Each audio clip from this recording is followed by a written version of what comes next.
तो हेलो बच्चों, कैसे हो आप सब। बच्चों, हम कर रहे थे अपने बिजनेस स्टडीज का चैप्टर नंबर फर्स्ट और हमने अभी तक इसके 3 पार्ट्स को कवर कर लिया था। पर बच्चों, आज हम इसका करेंगे 4th और आखिरी पार्ट शुरू, जिसके अंदर हम अपने 2 टॉपिक्स को कवर करने वाले हैं, जो कि है सबसे पहला बिजनेस रिस्क और दूसरा जो टॉपिक हम कवर करेंगे उसमें हम देखेंगे कि किसी भी बिजनेस को शुरू करने से पहले हमें किन फैक्टर्स को ध्यान में रखना होता है। So let's begin. तो बच्चों, शुरू करते हैं बिजनेस रिस्क वाले टॉपिक से। तो बिजनेस रिस्क होता क्या है, सबसे पहले अपन ये समझते हैं। ये कह रहा है कि business risk refers to the possibility of inadequate profits और लॉसेस। तो यानी बिजनेस रिस्क का मतलब ये बता रहा है कि अगर आपको काफी हद तक प्रॉफिट्स में कमी आ जाए या फिर हो सकता है कि आपको लॉसेज ही होने लग जाएं, तो इस चीज को हम क्या बोलते हैं, इस चीज को हम रिस्क बोलते हैं। और ये होता क्यों है? It arises due to uncertainties और अनफोर्सीन इवेंट्स। इसका मतलब यह है कि ऐसी पॉसिबिलिटी क्यों होती है, क्योंकि हम हर चीज को कंट्रोल नहीं कर पाते। काफी सारी चीजें हमारे कंट्रोल के बाहर होती हैं और जिसको हम ध्यान में, नजर में कंसीडर नहीं कर पा रहे। फॉर एग्जाम्पल, इसने बोला सबसे पहली चीज अनसर्टेनिटी। अनसर्टेनिटी का मतलब है कि क्या हमने जो प्रोडक्ट की दुकान खोली है, क्या वो चीज बिकेगी या नहीं बिकेगी। अनसर्टेन है ना, यानी हम श्योरिटी से कुछ नहीं कह सकते। और अनफोर्सीन इवेंट्स यानी आपने उस चीज को समझ ही नहीं पाए और एकदम से चीज हो गई। फॉर एग्जांपल, मान लो सामने वाली दुकान के अंदर आग लगी और उसके कारण आपकी दुकान के अंदर काफी सारा माल जल गया। तो ये भी चीज हो सकती है जिसको आप उसको इवेंट को कंसीडर नहीं कर पाए। तो यानी इन दोनों चीजों को मिलकर क्या होता है, या तो आपको प्रॉफिट काफी हद तक गिर जाता है, या फिर अगर प्रॉफिट गिर भी नहीं रहा, साथ में कंप्लीटली हो सकता है आपको लॉसेज ही होना शुरू हो जाए। तो इसको हम बोलते हैं बिजनेस रिस्क। आगे इसकी examples, for example, demand decline due to changing customer preference और राइजिंग कंपटीशन, यानी डिमांड कम होने लग गई क्योंकि लोगों का टेस्ट चेंज हो गया। आगे बोल रहा है increase raw material cost due to shortage reducing profit margins. तो इसका मतलब है हो सकता है आपको जो कच्चा माल जैसे आप चीजों को प्रोड्यूस कर रहे हो उसकी शॉर्टेज बढ़ जाए और इसके कारण आपका प्रॉफिट कम होने लग जाए। तो ये सारी चीजें क्या है, ये सारी चीजें रिस्क है। और बच्चों, ये चीज आप हमेशा ध्यान रखना कि किसी भी बिजनेस को अगर आप चलाओगे उसमें रिस्क पक्का होगा। जिस चीज में रिस्क नहीं होता उसमें प्रॉफिट भी कम होता है। ठीक है, तो इसीलिए बिजनेस में रिस्क हमेशा ही होता है।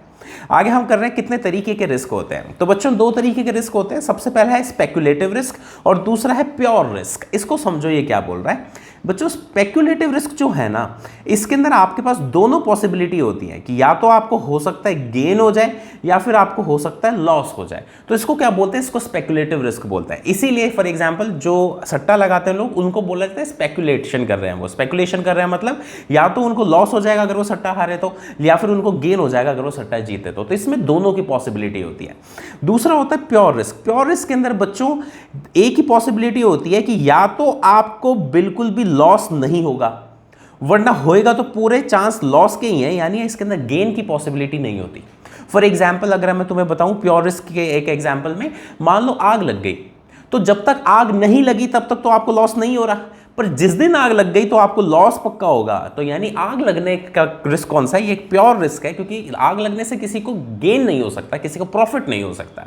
तो बात समझ में आ गई। स्पेक्युलेटिव रिस्क, इसमें प्रॉफिट भी हो सकता है, लॉस भी हो सकता है, और प्योर रिस्क इसमें लॉस के ही चांसेस होते हैं, या फिर या तो लॉस होगा या नहीं होगा, प्रॉफिट की इसमें कोई बात नहीं होती। तो स्पेक्युलेटिव रिस्क में यही बोल रहा है, it involves both gain and losses. It arises due to market fluctuations such as demand and supply changes, यानी हो सकता है आपके प्रोडक्ट की डिमांड या तो गिर जाएगी या बहुत ज्यादा हो जाएगी। तो इसमें आपके पास दोनों पॉसिबिलिटी है, लॉस होने की भी और गेन होने की।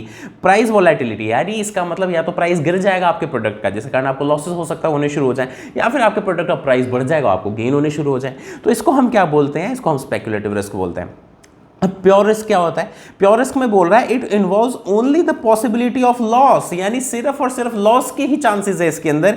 There is no chance for gain, यानी इसमें फायदा नहीं होता कभी। फॉर एग्जांपल, फायर लग जाना, चोरी हो जाना कोई माल, स्ट्राइक, हड़ताल हो जाना, नेचुरल डिजास्टर हो जाना, तो ये सारी चीजें क्या, ये कभी गेन नहीं देके जाती, या देंगे अगर होगी तो ये लॉस ही देके जाएगी। ठीक है, तो आगे बच्चों हम देख रहे हैं कि नेचर ऑफ बिजनेस रिस्क, यानी बिजनेस के अंदर जो रिस्क होता है उसका नेचर क्या है, उसकी क्वालिटीज क्या है। तो सबसे पहली चीज तो ये बोल रहा है कि risk is essential part of every business, यानी अगर आप बिजनेस कर रहे हो तो आप ये अपने दिमाग में सेट रखो कि आपको रिस्क तो लेना ही पड़ेगा, रिस्क से खेलना तो पड़ेगा ही पड़ेगा। तो यही बोल रहे हैं no business is free from risk, कोई भी बिजनेस ऐसा नहीं है जिसमें रिस्क ना हो। रिस्क कैन बी मिनिमाइज, आप रिस्क को कम कर सकते हो, but it can not be eliminated, आप खत्म नहीं कर सकते इसको।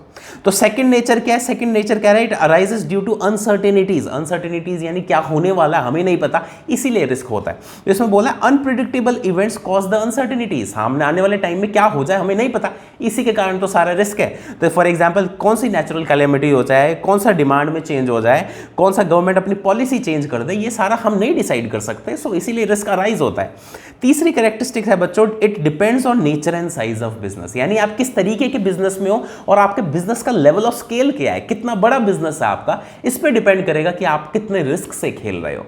फॉर एग्जांपल अगर मैं आपको ये बोलूं कि एक तरफ तो आपके पास पान की दुकान है, ठीक है, पान की दुकान, ये मैंने लिखा पान की दुकान, और दूसरी तरफ अगर अपन बात कर ले मान लो रिलायंस की, तो आप ही मेरे को चीज बताओ, पान की दुकान का अगर लेवल ऑफ बिजनेस छोटा है, वो छोटे लेवल पे काम कर रहा है, तो उसका रिस्क भी कम होगा।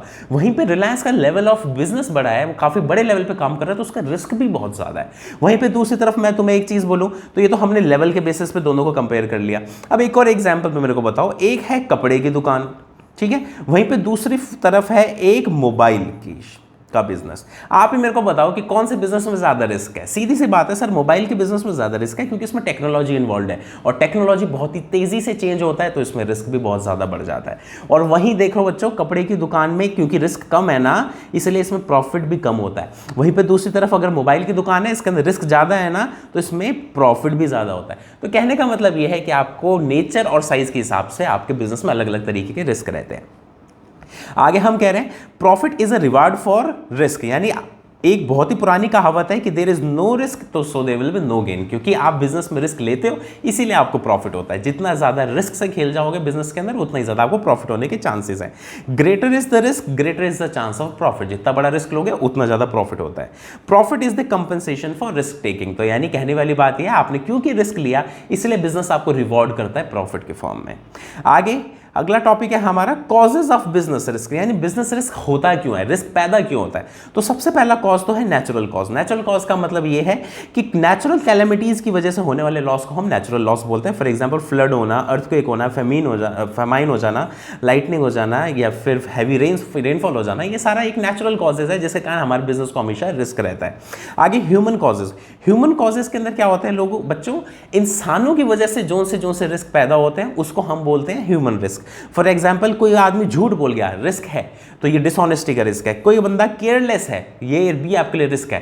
फॉर एग्जाम्पल आपने सिक्योरिटी गार्ड को बोला कि ताला लगा देना, वो ताला लगाना भूल गया और चोर अंदर से चोरी कर गया माल, तो ये कौन सा रिस्क है, ये ह्यूमन रिस्क है कि किसी इंसान की गलती के कारण या इंसानों के कारण होने वाले बिजनेस के रिस्क को हम ह्यूमन कॉजेज बोलते हैं। आगे बोल रहा है कॉजेज ऑफ बिजनेस रिस्क में थर्ड पॉइंट है इकोनॉमिक कॉजेज। इकोनॉमिक कॉजेज का मतलब ये है जो भी हमारी इकोनॉमी से रिलेटेड चेंजेस हैं उसके कारण जो हमें रिस्क होता है बिजनेस में, उसे हम इकोनॉमिक कॉज बोलते हैं। फॉर एग्जांपल आपके प्रोडक्ट का डिमांड या प्राइस चेंज हो जाए, या फिर हो सकता है आपके आसपास कंपटीशन बहुत ज़्यादा हो जाए, या फिर आसपास की टेक्नोलॉजी चेंज हो जाए, या फिर हो सकता है आपको पेमेंट ना टाइम से आ रही हो, तो जो इकोनॉमी से रिलेटेड चीज़ें हैं उसको हम इकोनॉमिक कॉजेज में काउंट करते हैं। आगे अदर कॉजेज कौन से हो सकते हैं, जैसे कि पॉलिटिकल कोई सी दिक्कत हो जाए, या फिर कोई सी मशीन फेल हो जाए, या फिर कोई आपके एक्सचेंज रेट के अंदर कोई दिक्कत आ जाए, तो इसको हम क्या बोलते हैं, इसको हम अदर कॉजेज में डाल देते हैं। तो कहने की बात यह है कि सबसे मेजर 3 कॉजेज हैं, इन तीनों के सिवा हम चौथा अदर कॉजेज मानते हैं। सबसे पहला कॉज क्या है, नेचुरल कॉज, दूसरा कॉज क्या आपका ह्यूमन कॉज, तीसरा कॉज क्या आपका इकोनॉमिक कॉज, और जो भी बचे वो बाकी सारे कौन से हैं, वो अदर कॉजेज हैं। तो बच्चों यहां पर हमारा बिजनेस रिस्क वाला टॉपिक खत्म होता है और अब हम शुरू करते हैं इस चैप्टर का बिल्कुल आखिरी टॉपिक, जो कि है starting a business, the basic factors to consider. इस टॉपिक में बच्चों हम ये पढ़ने वाले हैं कि अगर आपको कोई सा बिजनेस शुरू करना है तो उस बिजनेस को शुरू करने से पहले आपको किन किन चीजों को ध्यान में रखना पड़ता है। तो शुरू करते हैं इसके अंदर इसको पढ़ना।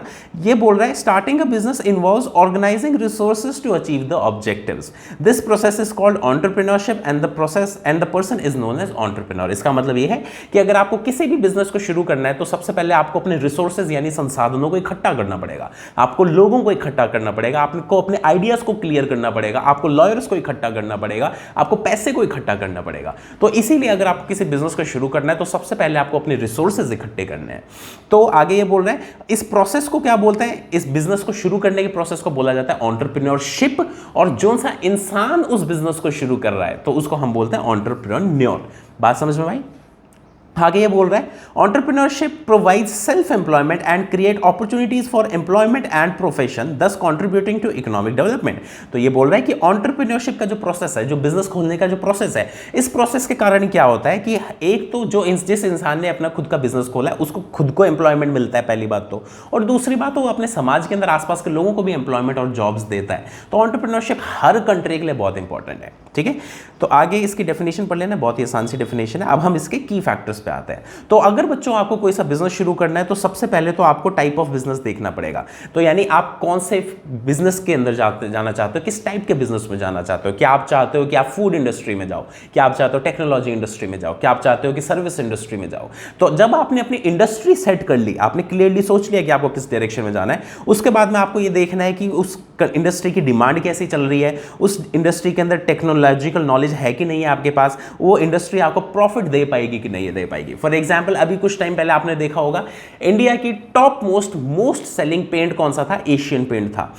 दूसरी तरफ एक बिरला ग्रुप है, बिरला ग्रुप ने स्टडी किया कि यार अब हमें पेंट बिजनेस में आना है, तो उन्होंने क्या किया, उन्होंने अपना टाइप ऑफ बिजनेस सोचा, उसके अंदर प्रॉफिट्स देखे, उन्होंने उसके अंदर डिमांड्स देखी, उसके बाद उन्होंने अपना बिरला ओपस के नाम से एक अपना खुद का सेक्शन पेंट इंडस्ट्री में वो कूद चुके हैं इस वक्त। तो अब दूसरी चीज देखते हैं हम, दूसरा फैक्टर आपको क्या कंसिडर करना है कि साइज ऑफ बिजनेस, आपको कितना बड़े लेवल का बिजनेस शुरू करना है।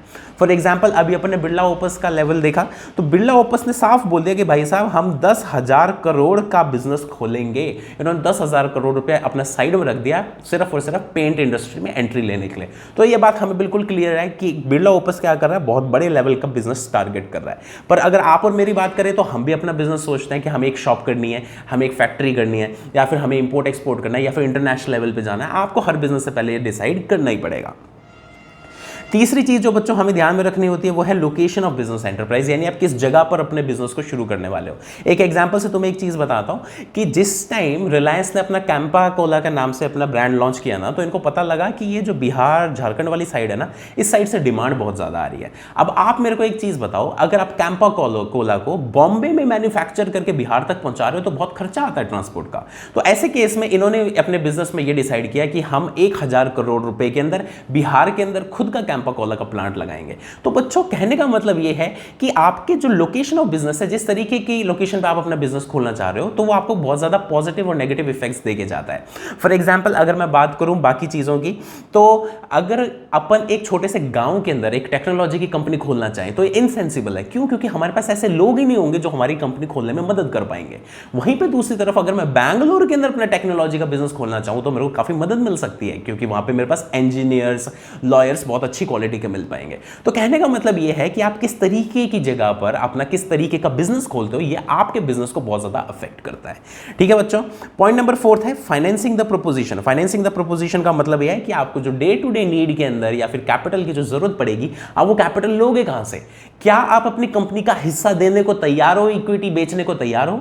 क्या आप इक्विटी नहीं बेचना चाहते तो क्या आप बैंक से पैसा लेने को तैयार हो? अगर आप बैंक से पैसा नहीं लेना चाह रहे तो क्या आप फॉरेन इन्वेस्टर से पैसा लेने को तैयार हो? क्या आप एंजल इन्वेस्टर से पैसा लेने को तैयार हो? क्या आप खुद का पैसा लगाना चाह रहे हो? तो आपको ये सारे प्रोपोजिशंस देखने होते हैं कि पैसा कहां से आएगा।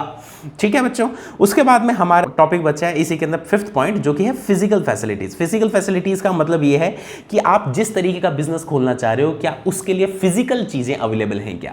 फॉर एग्जाम्पल अगर मान लो मैंने सोचा है कि मैं कोयले की खदान का काम करूंगा, तो मेरे सोचने से बच्चों कुछ नहीं होता।